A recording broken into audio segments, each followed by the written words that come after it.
How is everybody doing? Welcome to Jabberpack. I am Alex, And I am Rogue. and we're back again here today. And today we're going to be discussing multiple movies. Now, I realized last time we said we were going to discuss two, we had to split it in half, and now we're discussing five, and we're saying it's going to be one. And the reason for that is because we're doing a little bit of a ranking today of a movie franchise a lot of people hold near and dear, known as Toy Story. There's going to be a fifth installment coming into theaters as of this recording in a few months. Yeah, it'll And be out. It's scheduled for release in theaters June. I want to say it was 19th, 16th or 19th of 2026. yeah, don't quote me on that, even though I'm not the one who said it. So Don't quote me on that. I quote her on that. I do. I expected June 19th. Sorry, it's June 19th. Juneteenth? Apparently, All right. Interesting choice. it's Pixar. Well, that's the hot summer streak time to release movies. It's either you release it in June or release it in December if you have any confidence in the movie at all. So, fingers crossed, here's hoping. Now, all that having been said, we're going to kind of twiddle through the first four, and we're going to include the fifth based on the premise and the trailer we've seen. And we're going to kind of just throw it in the middle and hope for the best when it comes out, but won't be shocked. Not keeping my hopes up. Yeah. So, with that having been said, that was words, I promise. Yes, with that having been said, as you were trying to say, I think.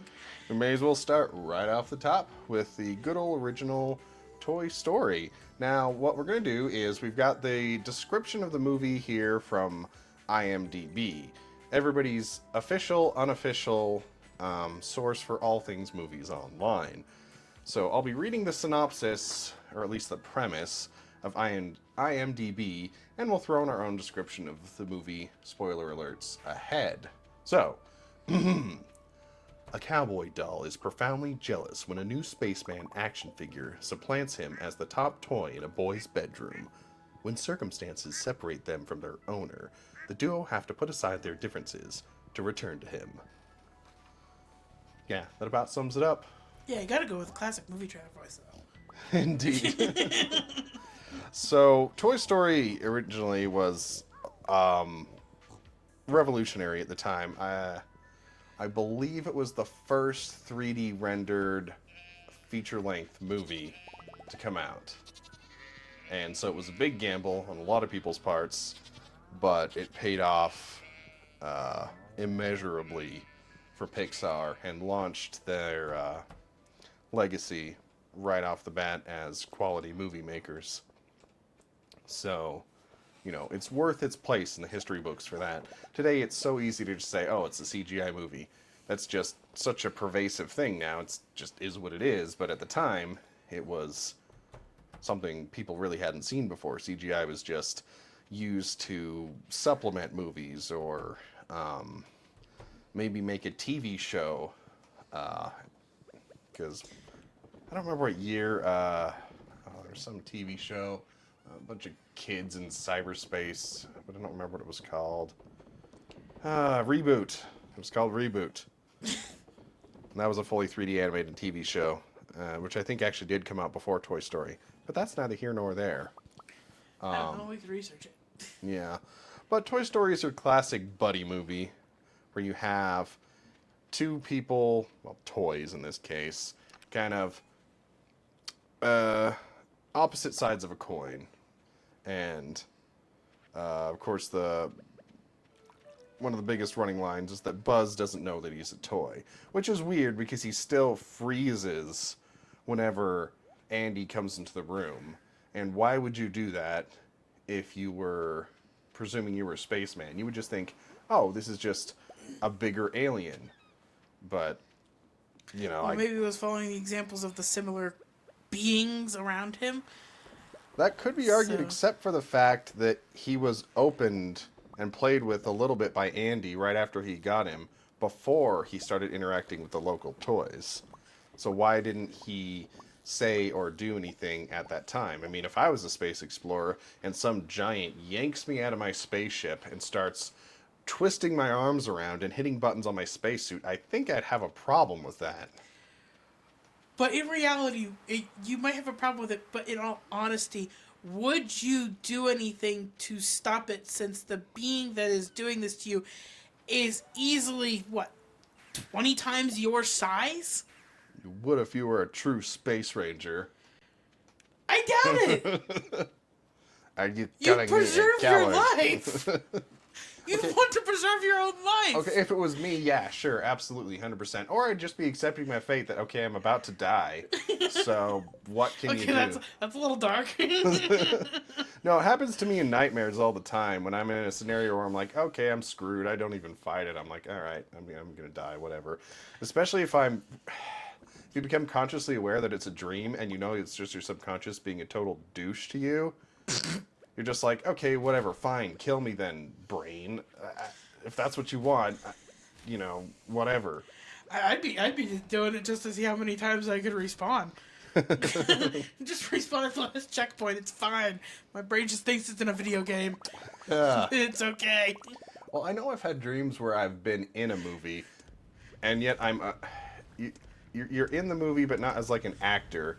You're consciously aware of what's going to happen because of the movie. It's happened to me with Jurassic Park several times, where I'm in Jurassic Park and I'm like, oh, I know the dinosaurs are going to get out. So. Oh, great! It's the case of he's being sucked into a movie. Don't look into those movie tropes. They're not. Sometimes they're not the best. Yeah. What can you do? But ignore the movies. Yeah. Well. Oh, and for the record, yeah, Reboot came out before Toy Story because Reboot came out September 1994. Yeah, I thought so. But either way, unprecedented. Whatever. Unique at the time. There you go. It was new. It was something people didn't think could be done or didn't think to do at all, and yet there it was. So it impressed everybody.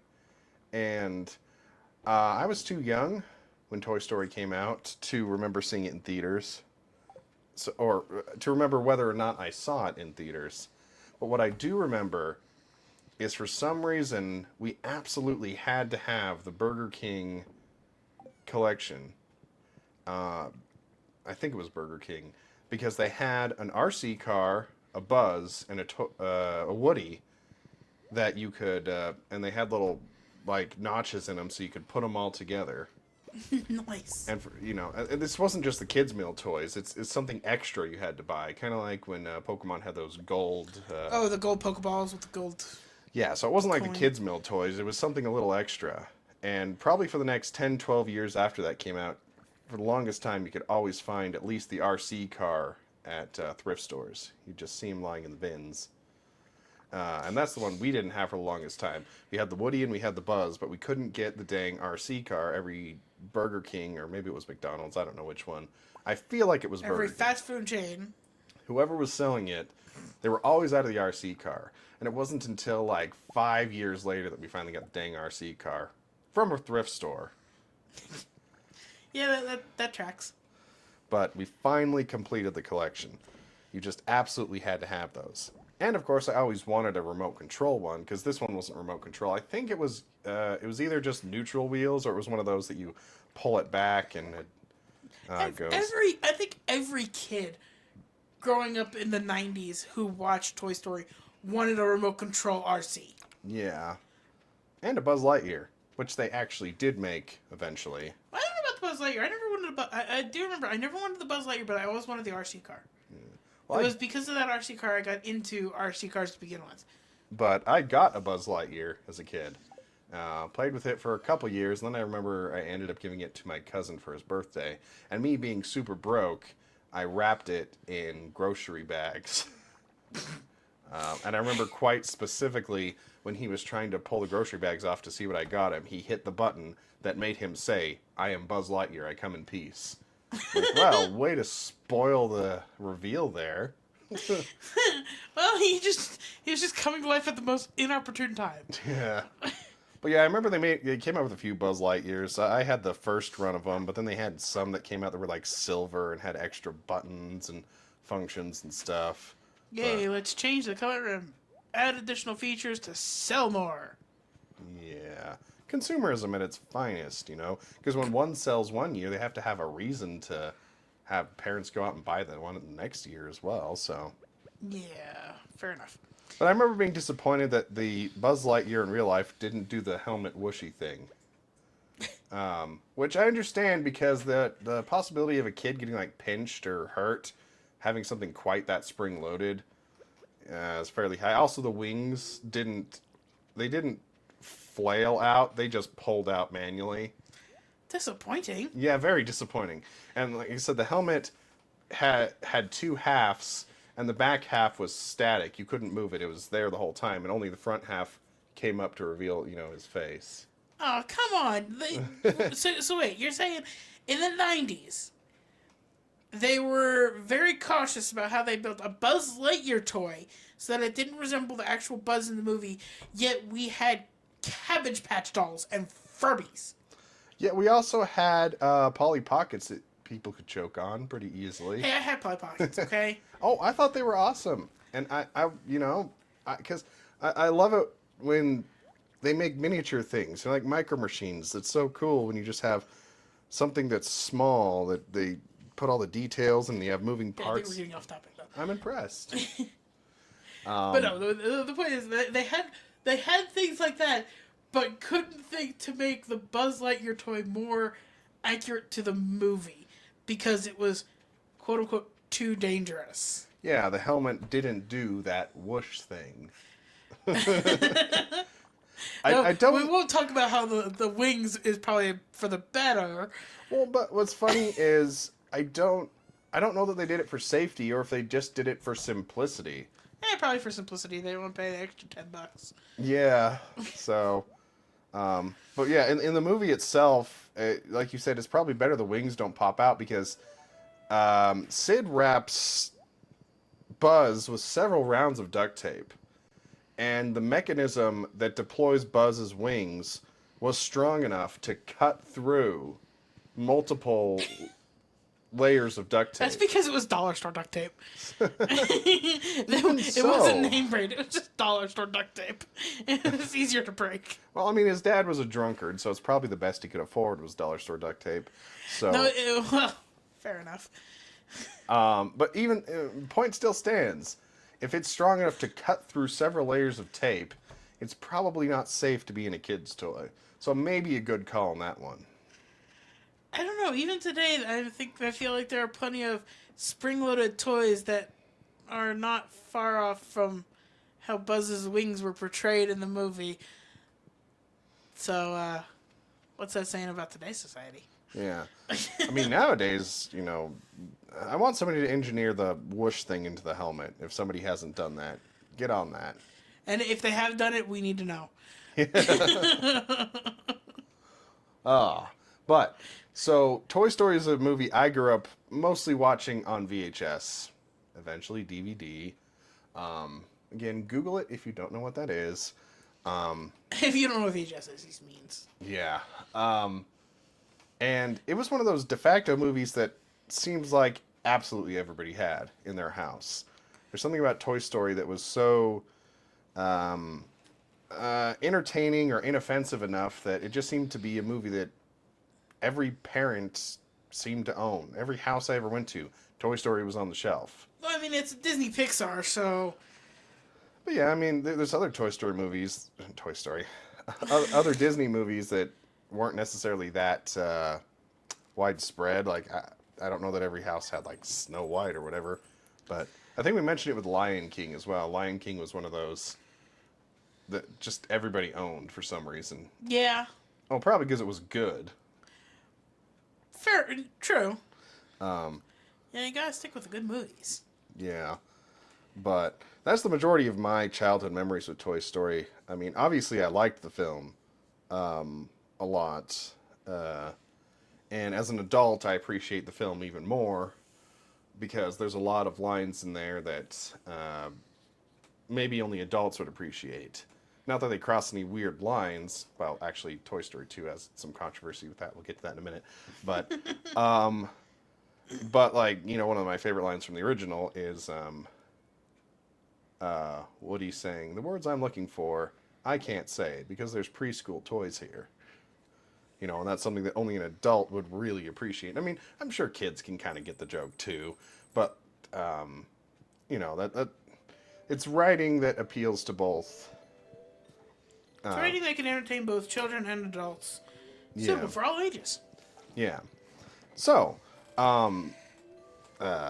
given that, I don't know if you want to say what your ranking is of the movie, because we're kind of ranking all the Toy Story movies, like from favorite to least favorite, and we did our lists ahead of time, so we already know where it sits, or I know where it sits in my list at least. And like I said, with the fifth movie, we're putting it smack in the middle because we just don't know, because we haven't seen it. So it's likely to move when we actually see it. So take the fact that it's in the ranking from best to worst, best being maybe 1, worst being 5, vice versa. It's 3. It's the one going to be right in the middle just because we don't know. You can't judge the unknown. Yeah. I mean, you can, but it might make a out of you. Indeed. So I'll just go ahead and say, for me, it's my second favorite Toy Story movie that's ever been made. Well, and for me, I didn't rank these even in my head or on paper before we started, because my opinion changes like the flip of a coin. That's okay. So, but no, for me, it's close, but I probably would say mine's second as well. And I'll get more in detail as to why it comes second when we discuss Toy Story 2. Indubitably. But for me, I would have to go with Toy Story in my ranking out of the 5. It would be second. Yeah. And then we'll also give it a quick letter grade just for funsies. I mean, we're not teachers here, but we'll grade it just. And if you're not familiar with our ranking system, it goes from F to S, F being the worst, S being the best. Pretty standard. Most people have heard of these things. We also have semi-ice cream based monikers that we assign to these letters. So S would be Gotta Have It. Cold Stone reference if you're not familiar. S movies are like absolute favorites, once in a lifetime movies that you're only going to have a handful of S movies in your life. A means it's an absolute great movie. We call it Love It. You'd gladly watch it out of the blue, but it's not necessarily one of your all-time favorites, but it's definitely a super well done movie. Definitely in your top 20. Yeah, there you go. B would be Like It, the slightly smaller ice cream size. You'll watch it once in a while for fun, and it may be worth having a physical copy of the thing. Pretty good movie. Gladly put it on once in a while. C will be Tolerate It, which means you'll watch it if nothing else is on. Maybe it's running on TV or it's playing in the waiting room somewhere, and you're like, yeah, I don't mind watching it. I'll deal with it. I can watch it. D would be Annoyed by It, which means you'll watch it if you're forced to. Like a friend takes you to see this movie, or or on a date, maybe you go and watch a movie, or maybe you take a class that forces you to watch the movie for cinema appreciation. And then F is Hate It, which is you'll avoid watching this movie at all costs. It's a movie that if it's brought up, you're probably going to go on a rant about it.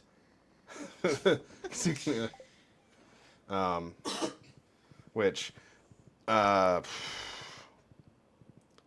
it just occurred to me, I don't know where It's So Bad It's Good would fall into this ranking system, but yeah, probably. We'll just make up an X tier for that. We'll just make an X tier.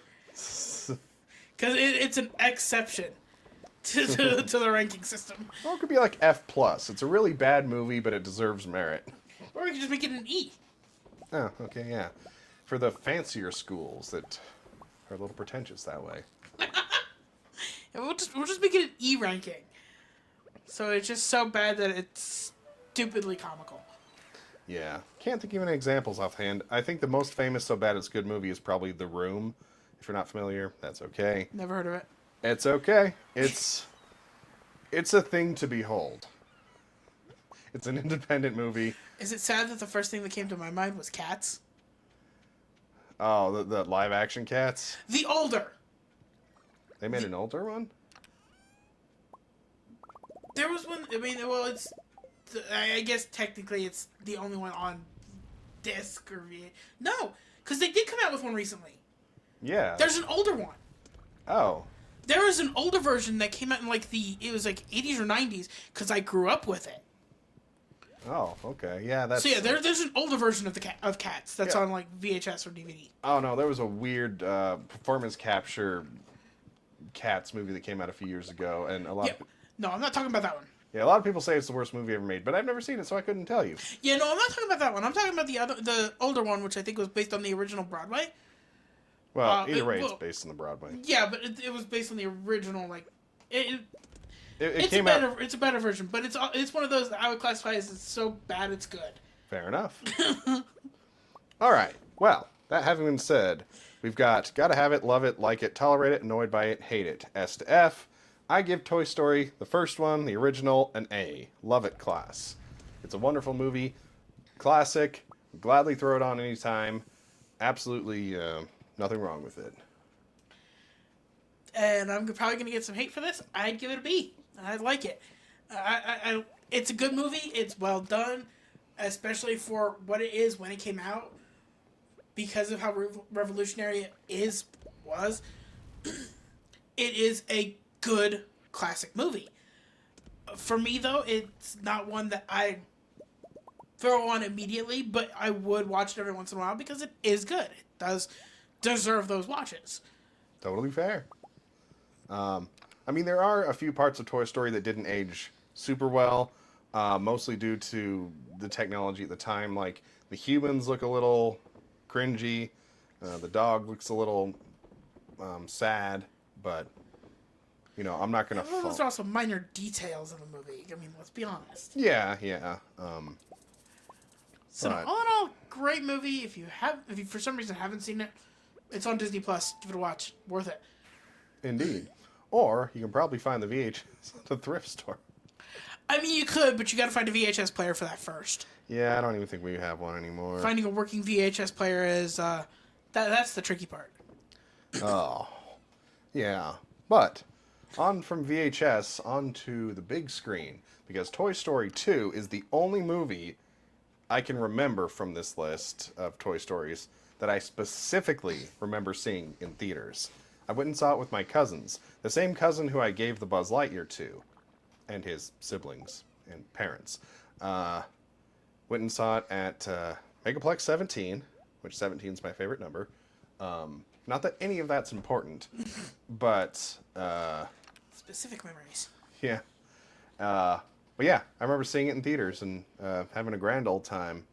And it was the first Pixar, first and one of the last ones to have not post-credit, but in-credit bloopers. Pixar only did it 3 times, but I remember being blown away by how amusing that was. So, it just added to that whole theater ambiance of seeing something new and different. And to go for the premise of Toy Story 2, according to our friends at IMDb, when Woody is stolen by a toy collector, Buzz and his friends set out on a rescue mission to save Woody before he becomes museum toy property with his Roundup gang Jesse, Prospector, and Bullseye. I think I missed an A in there. Oh well. Who cares? But yeah, that sums it up pretty much. In an effort to save a toy at a yard sale that Andy's mom has while he's away at a camp, which, by the way, kind of a jerk move on the mom's part to say, oh, I'm going to go through my son's belongings while he's away and sell some of them. Well, yeah, but if you're a younger kid In this case, Andy was, I mean, he was a little bit older, but not much. He was still a younger kid. If he's got toys up on a shelf that he hasn't played with in years and your parent knows, if you were a kid in his situation and your parent knows that these toys are up there that you haven't touched in years that you probably forgot were even there, are you even going to notice? Yeah, I still think it's a jerk move. I mean, I didn't say it wasn't. I didn't say it wasn't a jerk move. It's just slightly more justified when put in that context. Yeah, I get where she's coming from, but I just I know my mom never would have done that. My dad, totally. My mom wouldn't either. Then again, I kept all my toys in my closet, so. Yeah. But no, it's for me it was such a good expansion of the characters and such an elevation in the stakes, in the storytelling, in the adventure aspect, because in the original Toy Story, there's only like 3 settings: Andy's house, Pizza Planet, and Sid's house. So, except for Pizza Planet, it's all pretty small in scope, which is fitting given that the main characters are small in scope as well. But they really upped the ante in number 2 because, Woody gets stolen and gets shanghaied to the collector's apartment, who's, of course, the owner of Al's Toy Barn, the Al of Al's Toy Barn. And so, there's already, the distance involved there is already a greater scope than the original movie. And then when he meets these other toys, this Jesse, Bullseye, the Prospector, who are all part of a show he was apparently a part of. It's basically this universe's version of Howdy Doody, if you're familiar. No, I wasn't around for that. I'm not that old. But its cultural influence is well known. Well, see, some people assume if you're born before the year 2000, you're just ancient. So I'm trying to cut myself some slack in people's eyes, okay? But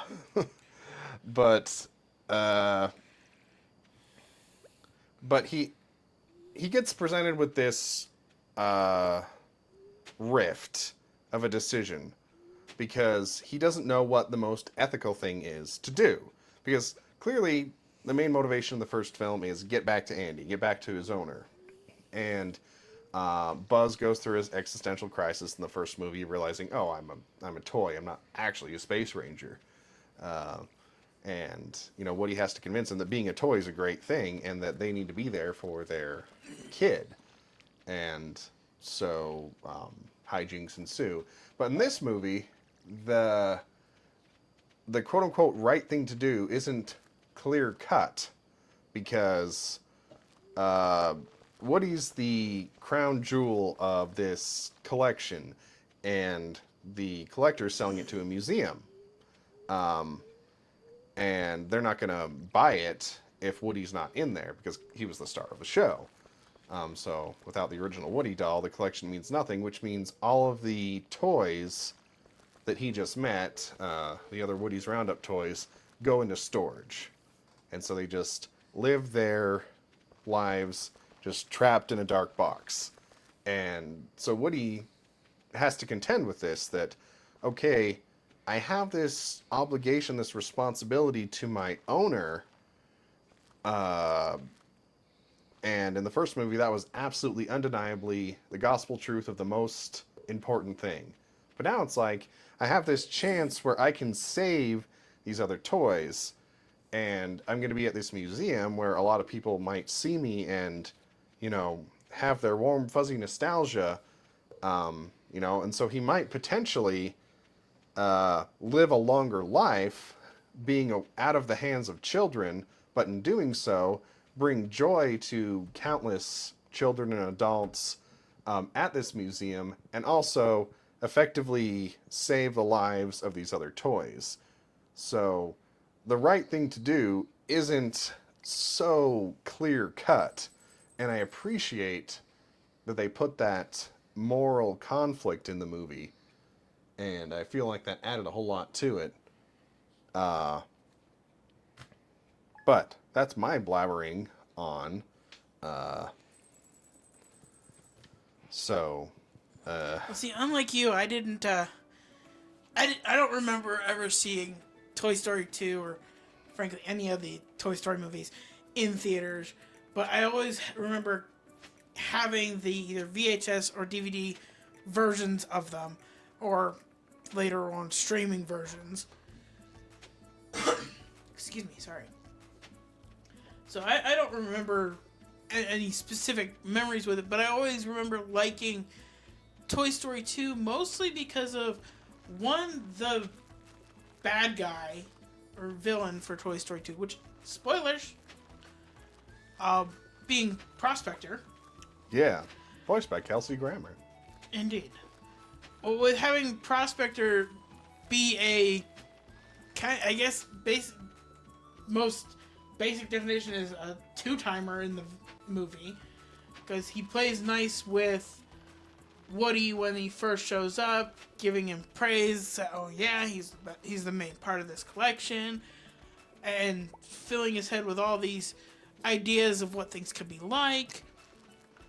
And then when Woody makes his decision, because it's not something the Prospector agrees with, he turns crazy villain because he doesn't want to be played with, and he doesn't want to be put back in storage because he's a collector's item.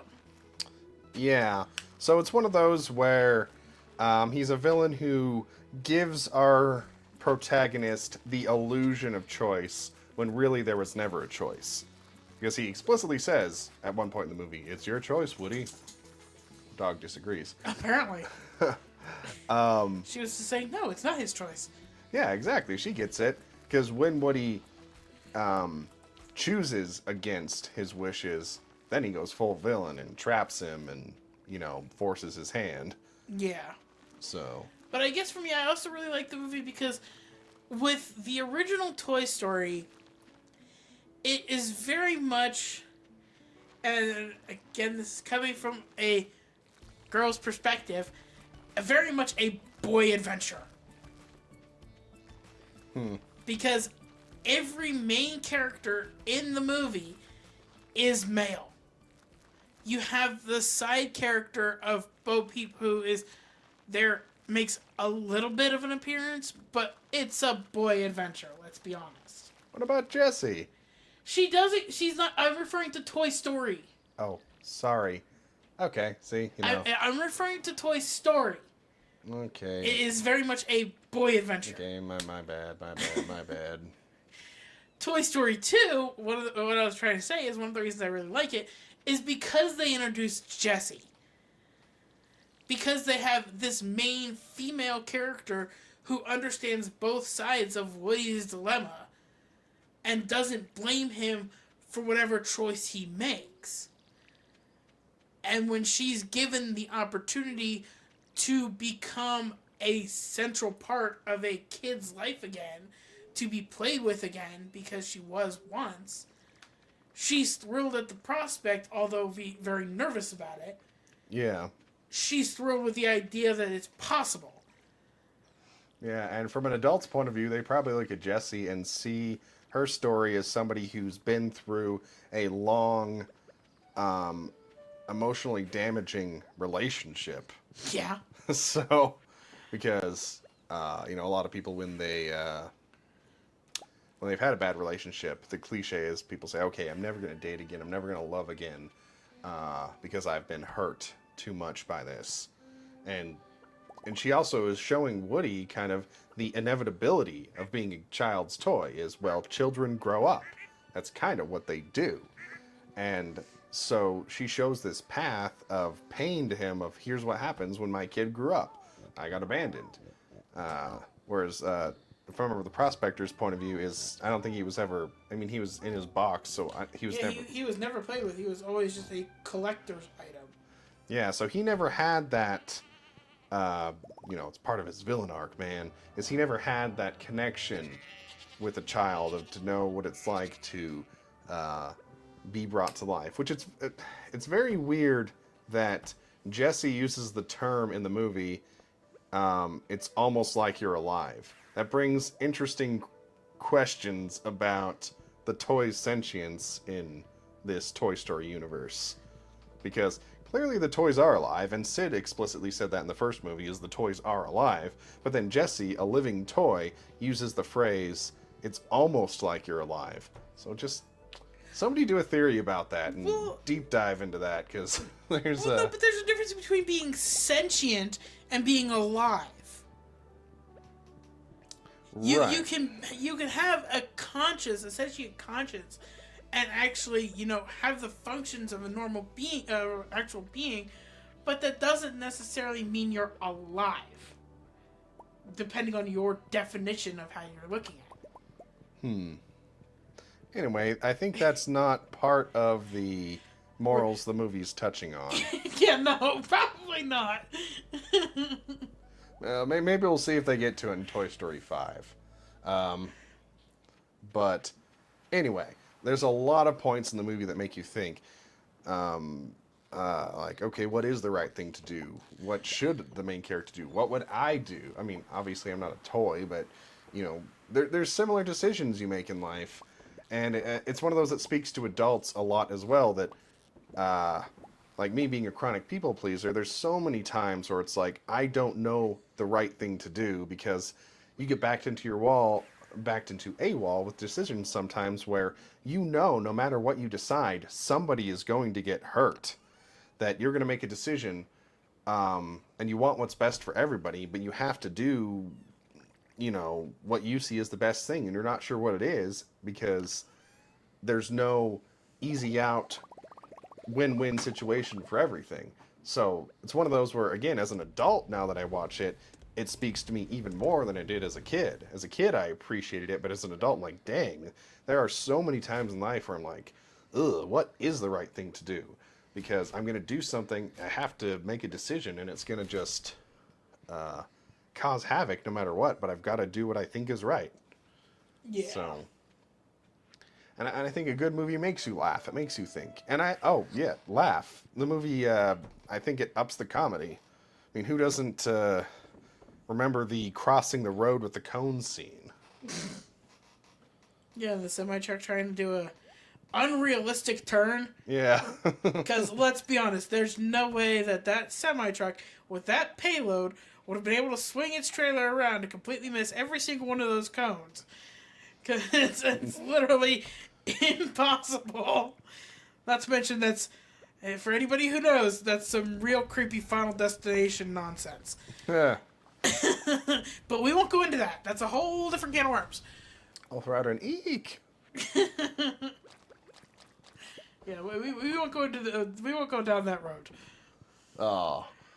So yeah, to me, Toy Story 2 just took everything from the original and expanded on it and added more humor, but also added more humility, more conflict and dilemma in a good way. And I'll expand on that later. That it was the right balance. It was the right balance of adventure, and the scope was right, the humor was right, the pacing was great, and it I don't know, it just stuck with me through my whole life. So I will, spoiler alert, and just right away say it's one of the few S movies in my life. It is absolutely one of my favorites. The music, it even has a musical number in it, which seems odd because the first movie didn't explicitly have a musical number in it. So it was an interesting choice.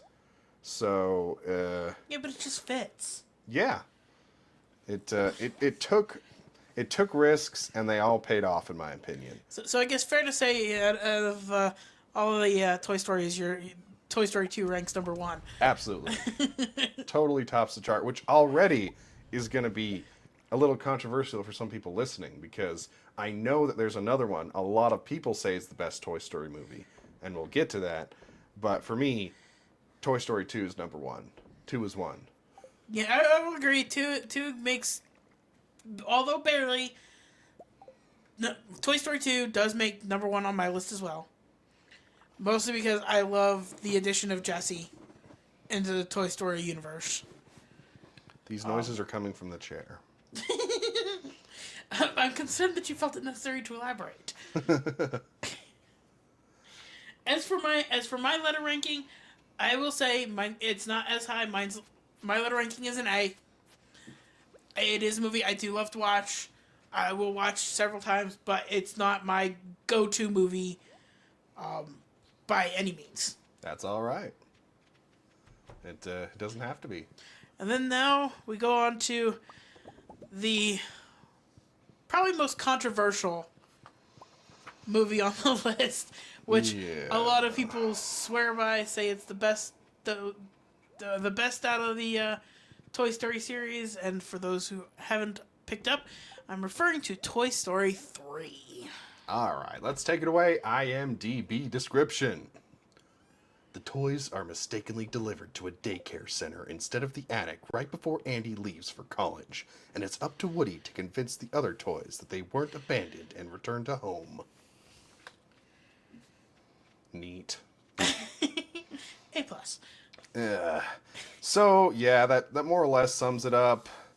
Andy's getting older, and the toys are getting depressed because they're not being played with as much, as it tends to go when somebody gets older. What's ironic is he still has this toy chest full of all these older toys. Toys older than, the main characters in his room. Yeah. So, clearly he was still playing with them to some extent. If the toy chest is still sitting in his room, if he stopped playing with them so long ago, he would have already moved him to the attic. So I think that's a very inconsistent thing there.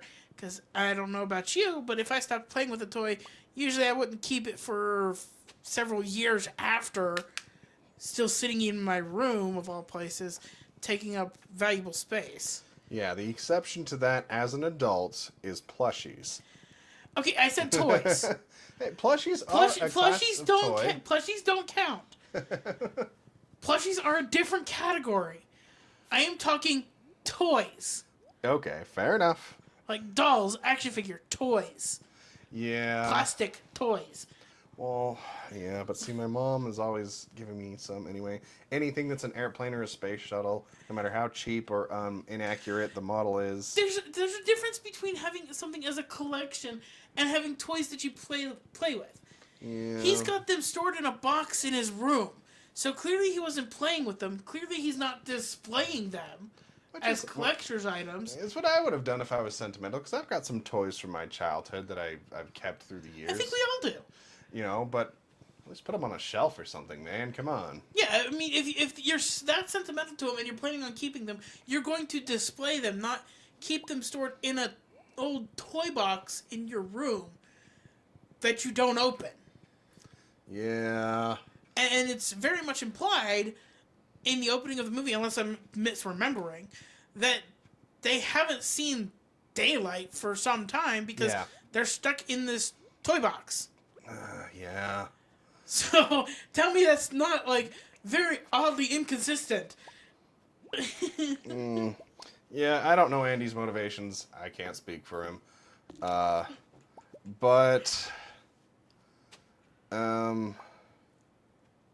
But another big thing is they go full creep factor when the toys actually are at the daycare.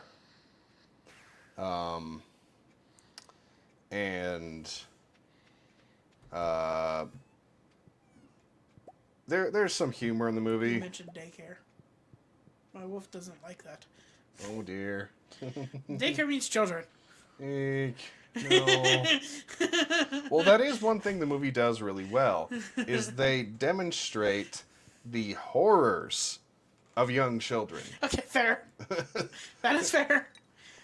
apologies to all those who might be listening to have kids. Just with personal opinion, they're all kids are like crazy demonic monsters. Sorry, not sorry.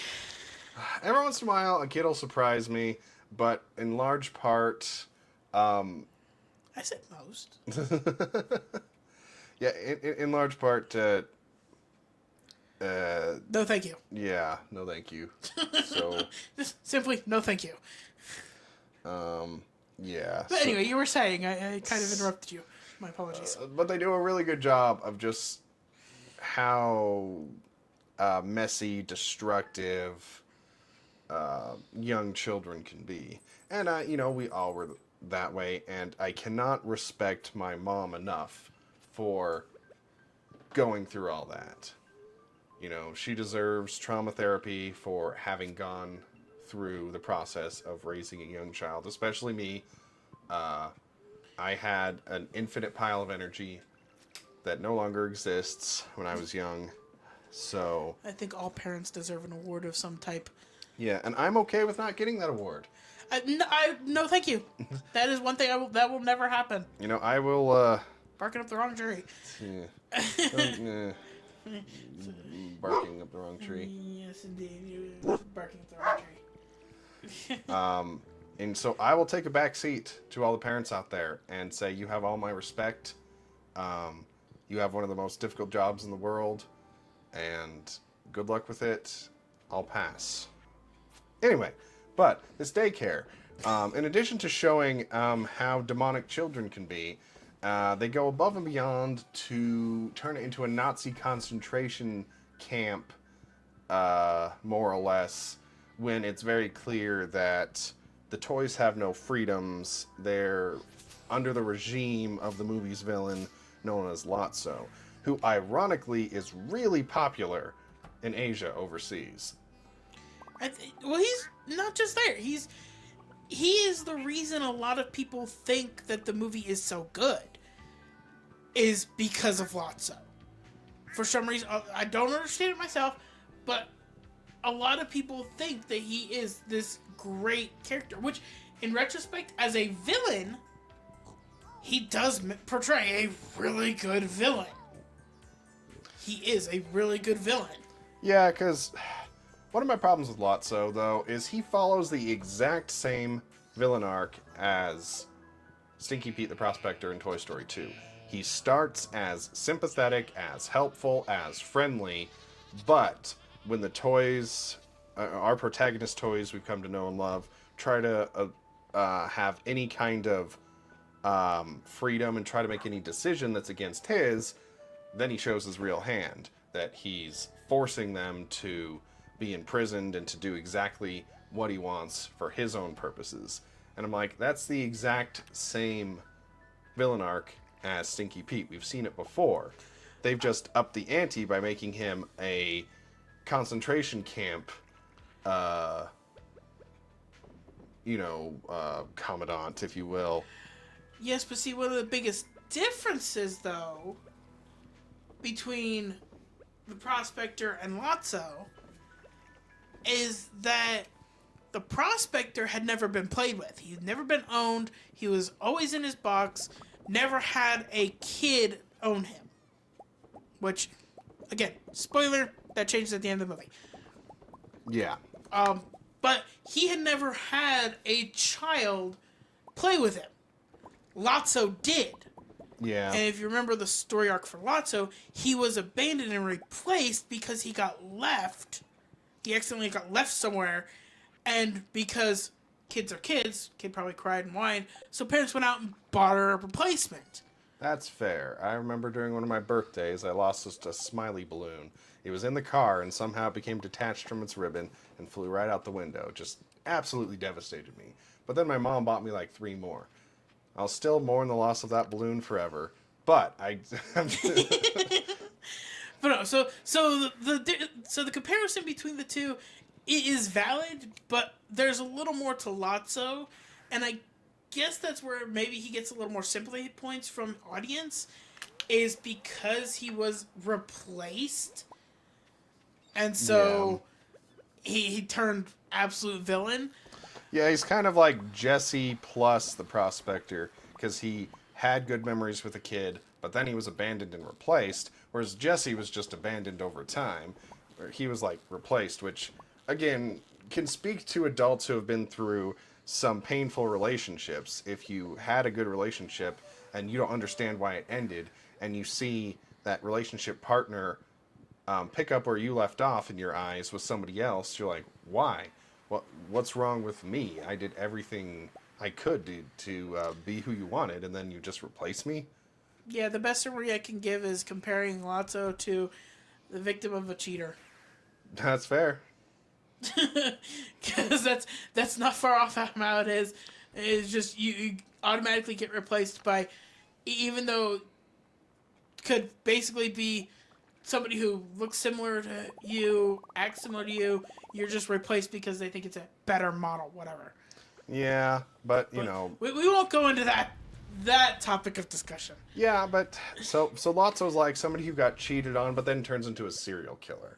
So it's like you sympathize with what happened to them, but not with what they chose to do with it. Yeah. Which, if you're a Criminal Minds writer out there, they make you feel like everybody in the world is that way. Anybody who stubs their toe becomes a murderer in the Criminal Minds universe. So, Fair enough. but I agree that Lotso has a lot more depth than any previous villain. But I don't agree that it works for the best in the long run of the movie. Oh no, it doesn't. It's one of those that falls a little bit under Castaway syndrome, where, because if you've ever seen the movie Castaway, it's about Tom Hanks, works for FedEx, gets abandoned on an island when a plane crashes, and he spends years trying to get back, trying to survive, and then eventually builds a raft, and eventually gets found, and then, realizes his wife moved on because she thought he was dead. So, and then the movie kind of ends on a happy-ish note, but it's one of those that you're happy to see the protagonist get through all that suffering, but watching all the suffering doesn't make it worth it. And that's not to say I don't appreciate when a movie goes dark, but that doesn't, if a movie goes dark, even if it does the dark parts good, that doesn't mean it's an enjoyable movie to watch, or it's a movie that I'm going to watch again. To date, I've only seen Toy Story 3 once, and I don't plan on watching it again, because I'm just like, at the end of Toy Story 2, Woody and Buzz are like, oh, eventually Andy's going to forget about us, and we're going to live in a landfill. And Buzz is like, hey, at least we'll be together. So even though they discuss that inevitability of Andy forgetting him, it kind of ends on a high note. But watching Andy actually forget the toys, and, it's just downright depressing. And then watching the toys go through the torture of being tortured by little kids is depressing. And then watching Woody end up with going home with one of the kids and starting to bond with a new kid, and realizing, oh, playtime's fun again. I don't sympathize with his emotional dilemma there as much as his emotional dilemma in Toy Story 2. Now, the big spoiler alert ending, if you haven't seen Toy Story 3, is Andy ends up giving his toys to the girl who took Woody home, named Bonnie. And that was like the pinnacle of crying for a lot of people. Passing the torch on to the next generation, giving him to a kid who's actually going to appreciate him and all that good jazz. But to me, it was just weird. I don't remember feeling like emotionally sad. At that point in the movie, I was tired. I was emotionally tired. I was ready for the movie to be over, and I'm like, okay, yeah, whatever. He gives his toys away, I guess. I didn't like Bonnie enough as a character to care that she was happy with getting the toys from Andy. I don't know. Maybe it's just because, again, little children scare the heck out of me. But seeing a kid that young, playing with the toys, I'm like, okay, good for you, kid. I didn't have that same connection that I had with Andy in the first two movies where, you really see him playing with the toys more. And I don't know what the difference is. I don't know what they did in the first two movies that made me sympathize with Andy, but not bond with Bonnie, which I'll bring up a little more in Toy Story 4. But by the time he gives the toys away, I'm just like, okay, dude, whatever. Just end the movie, dude. You know?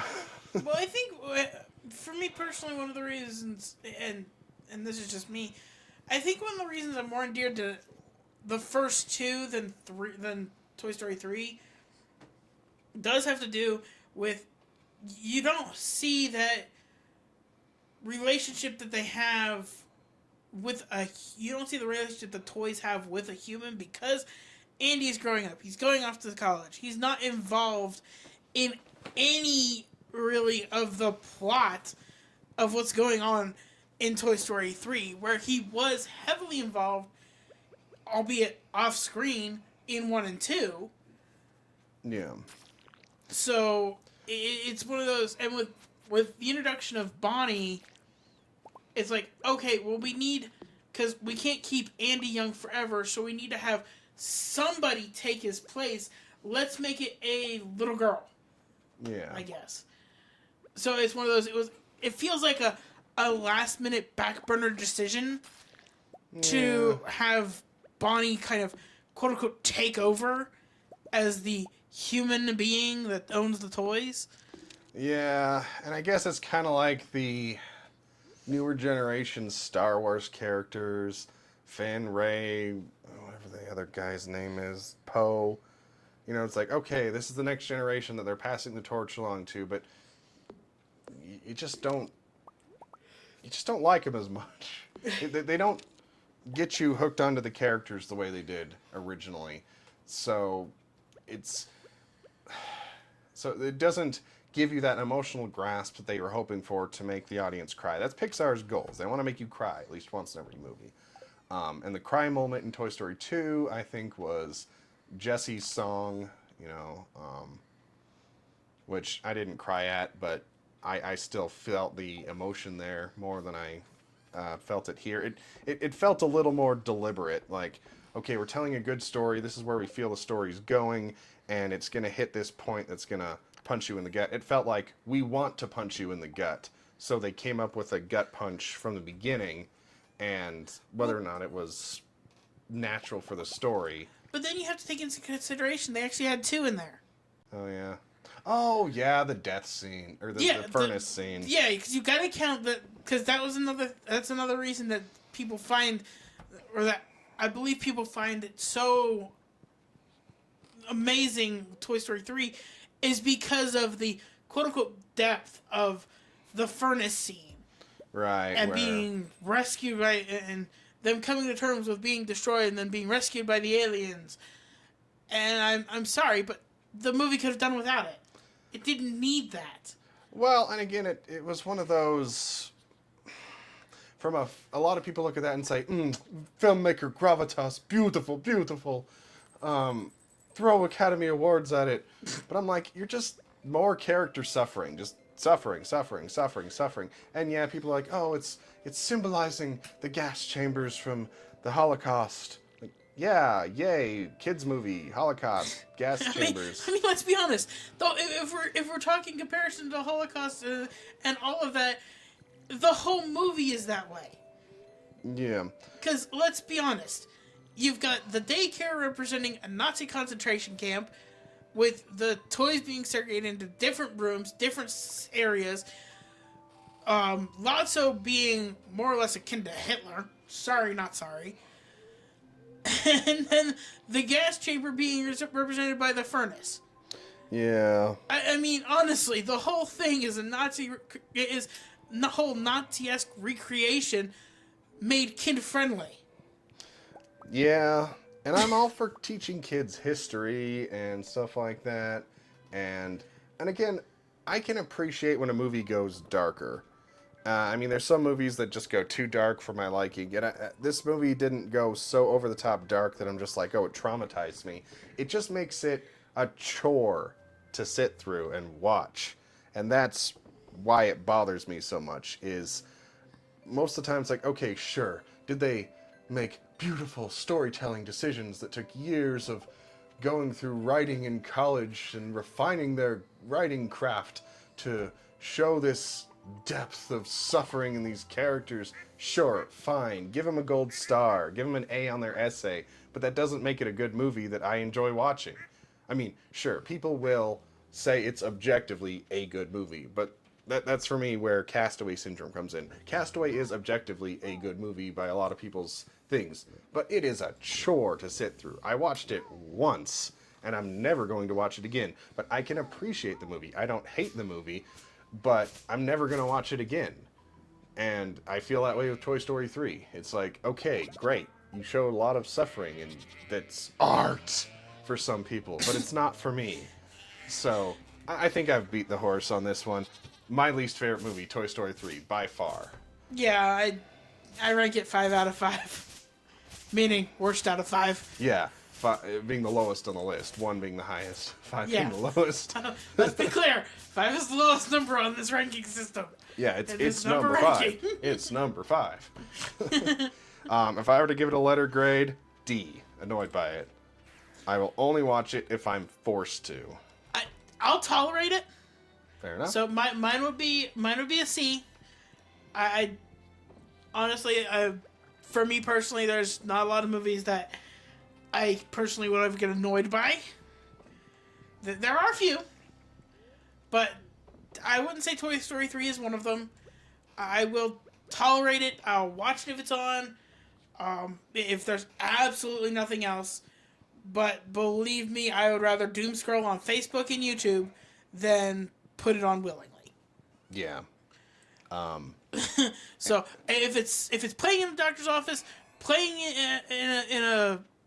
when I'm with a group of friends, I'll tolerate it. I'm not gonna ask them to change it. If it's there, it's there. I'll watch it. I'm not gonna go out of my way to play it. Yeah. I mean, like I said, it's not the worst thing in the world for me. If it was F, I'd turn off the doctor's office TV if it was on. But if it's playing in the background, I'll let it play. But I'm probably gonna watch a YouTube or play a game on my phone. That's my thing. Yeah. Just the good doesn't outweigh the bad. And if you make a movie, it doesn't have to. But there's ways to do it right. And I just don't feel they hit the mark for me personally. If you disagree, that's perfectly fine. If it's your favorite movie, that's perfectly fine. Yeah, bearing in mind, these are our personal opinions. They are an opinion. They are not fact. They are fact for us. Yeah. Doesn't mean it has to be true for everybody. Yeah, but because like the only humor I can remember in Toy Story 3 is Buzz speaks Spanish. And Mr. Potato Head goes around as a tortilla instead of having his potato body.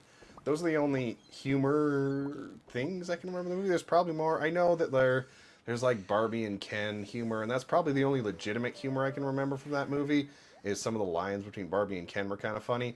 But, like I said, Spanish Buzz, Tortilla, Mr. Potato Head, those are both situations. Can't forget when Lotso's tied to the front of the truck. Trash truck. Yeah. You know, that's... Let's be honest. That was kind of funny seeing the villain just tied to the front of a trash truck with all the bugs on him. Yeah, cathartic justice for the villain. But with the two ones I was referring to, they're just situational comedy. It's a gag. It's not necessarily like, oh, this is written funny. It's just, oh, this is a funny situation. Yeah. And to me, that's not the same kind of humor.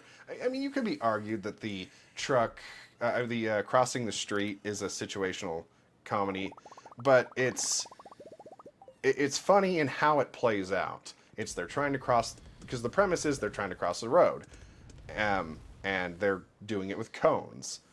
But it's all the minutia of that makes it funny. Whereas all of the humor of Buzz speaking Spanish is Buzz is speaking Spanish. Yay? Yeah. It's kind of funny, but for how long it lasts, it doesn't remain funny to me. It's okay, that would have been a funny gag for a few minutes, but he's Spanish Buzz for like a third of the movie, I feel. I could be wrong, because again, I only watched it once, but... Well, he's either Spanish Buzzed or Reset Buzz. That's true. Which, I'm sorry, but both are just sad attempts at humor, in my book.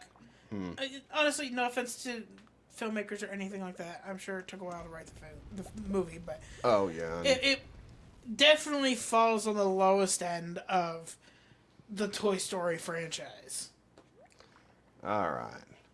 So, moving on, please. Yeah, we've beaten that horse enough on that one. Yeah.